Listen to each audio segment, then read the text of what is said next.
Dear students, good evening to everyone. তো আজকে আমাদের আলোচনার বিষয় ব্যঞ্জনাগমের শ্রেণীবিভাগ।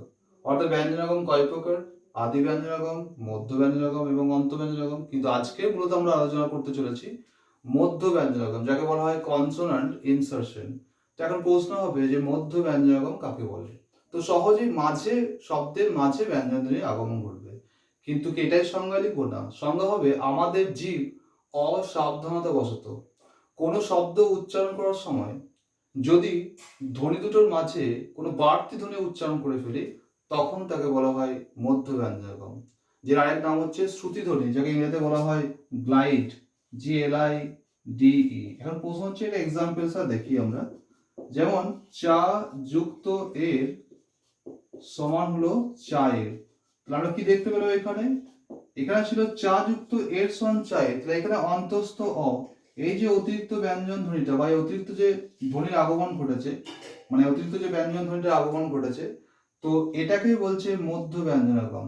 এর আরেক নাম হচ্ছে শ্রুতি ধ্বনি। অর্থাৎ কেন না, শব্দের মধ্যে যে ব্যঞ্জনটার আগমন ঘটবে সেই ব্যঞ্জনটার নাম অনুসারে হবে শ্রুতি ধ্বনি। তাহলে এখানে যেহেতু অন্তস্থ শ্রুতি, তাহলে এখানে অন্তস্থ অর্থাৎ ব্যঞ্জনের আগমন ঘটেছে, তাই এটার নাম হবে অন্তস্থ শ্রুতি। একইভাবে আমরা আরেকটা এক্সাম্পল দিই। যেমন যেমন দেখছি বানর থেকে বান্দর থেকে বাঁদর। তাহলে কি দেখতে পাচ্ছি এখানে? এখানে দেখলাম যে দন্তন্য এবং দ, তাহলে এখানে ছিল বানর, এখানে একটা দ যোগ, তার মানে এটা অতিরিক্ত বাড়তি বা অতিরিক্ত যে ব্যঞ্জন ধ্বনির আগমন ঘটেছে।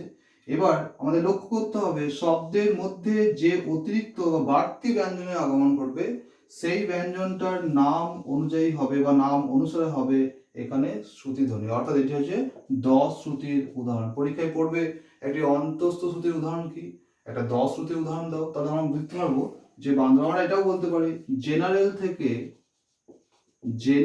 থেকে জাঁদরেল, জাঁদরেল, আর তা থেকে হবে জাঁদরেল।